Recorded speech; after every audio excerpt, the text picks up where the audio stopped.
राधे राधे। कुंज बिहारी श्री हरदास, आज हम सभी भाद्रपद मास के कृष्ण पक्ष की एकादशी, जिसका नाम अजा एकादशी है, इसकी पावन कथा का श्रवण करेंगे। आप सब अपना ध्यान श्री बांके बिहारी जी महाराज के युगल श्री चरणों में केंद्रित करें और कथा का आनंद लें। नमः कुंज बिहारिण्यै, नमः कुंज बिहारिणे, स्वामी श्री हरिदासाय गुरुनाम गुरुवे नमः।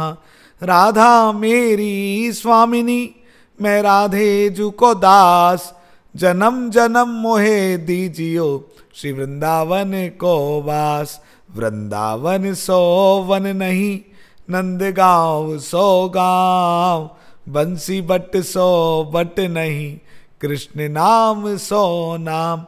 बोलिए श्री बांके बिहारी लाल की जय, स्वामी श्री हरदास जी महाराज की जय।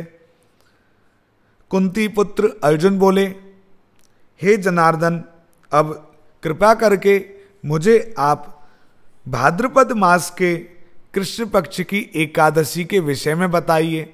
इस एकादशी का क्या नाम है, इसमें किस देवता की पूजा होती है, इस व्रत को करने की क्या विधि है और इस व्रत को करने से क्या फल मिलता है। श्री कृष्ण भगवान बोले, हे पार्थ, भाद्रपद मास के कृष्ण पक्ष की एकादशी को अजा कहते हैं। इसके व्रत करने से समस्त पाप नष्ट हो जाते हैं। जो मनुष्य इस दिन भक्ति पूर्वक भगवान की पूजा करते हैं तथा व्रत करते हैं, उनके समस्त पाप नष्ट हो जाते हैं। इस लोक और परलोक में सहायता करने वाली इस एकादशी व्रत के समान दूसरा अन्य कोई व्रत नहीं है। अब ध्यान पूर्वक इस एकादशी की कथा सुनो। प्राचीन काल में अयोध्या नगरी में एक चक्रवर्ती राजा राज्य करता था। उसका नाम हरिश्चंद्र था। वह अत्यंत वीर, प्रतापी तथा सत्यवादी था। देवयोग से उसने अपना राज्य स्वप्न में एक ऋषि को दान कर दिया और परिस्थितिवश उसे अपनी पत्नी और पुत्र को भी बेच देना पड़ा। स्वयं वह एक चांडाल का सेवक बन गया। उसने उस चांडाल के यहाँ कफन लेने का काम किया, परंतु उसने इस आपत्ति के काम में भी सत्य को कभी नहीं छोड़ा।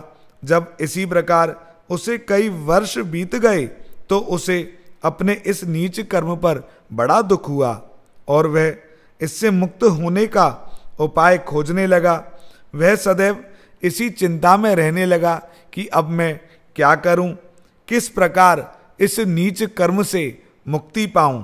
एक समय की बात है, वह इसी चिंता में बैठा था कि गौतम ऋषि वहां आ पहुंचे।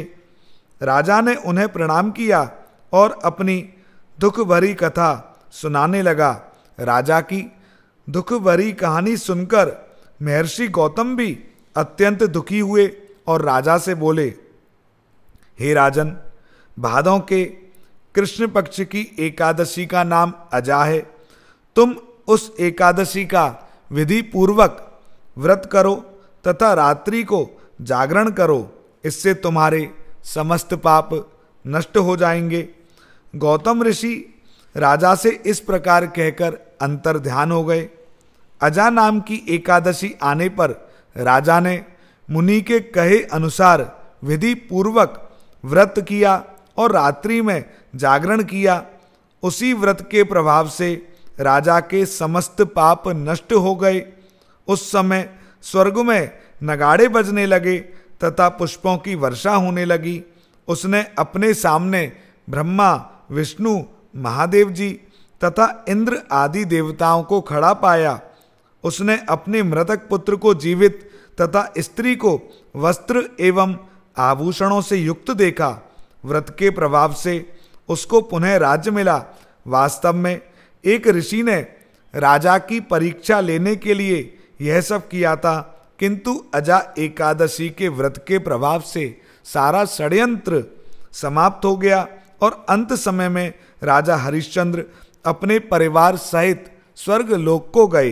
हे राजन, यह सब अजा एकादशी के व्रत का प्रभाव था। जो मनुष्य इस व्रत को विधि विधान पूर्वक करते हैं एवं रात्रि जागरण करते हैं, उनके समस्त पाप नष्ट हो जाते हैं और अंत में वे स्वर्ग को जाते हैं। इस एकादशी की कथा के श्रवण मात्र से ही अश्वमेध यज्ञ का फल मिलता है। कथासार: प्राणी को ईश्वर के प्रति पूरी निष्ठा रखनी चाहिए। कठिन परिस्थितियों में भी जो सत्य का मार्ग नहीं छोड़ते वे स्वर्ग के अधिकारी होते हैं। सत्य की परीक्षा कठिन परिस्थितियों में ही होती है, अतः ईश्वर पर पूर्ण विश्वास रखते हुए सत्य का पालन करना चाहिए। बोलिए श्री बांके बिहारी लाल की जय। आज हम सभी ने बहुत सुंदर एकादशी की कथा सुनी और यह भी जाना कि कैसी भी परिस्थिति हो, कभी भी सत्य का साथ हम नहीं छोड़ें, हमेशा सत्कर्म करते रहें, सही मार्ग पर चलते रहें, तो स्वयं ठाकुर जी हम पर अपनी कृपा बरसाते हैं। श्री बांके बिहारी जी महाराज की असीम कृपा बरसती रहे। जय जय श्री राधे, श्री कुंज बिहारी, श्री हरदास।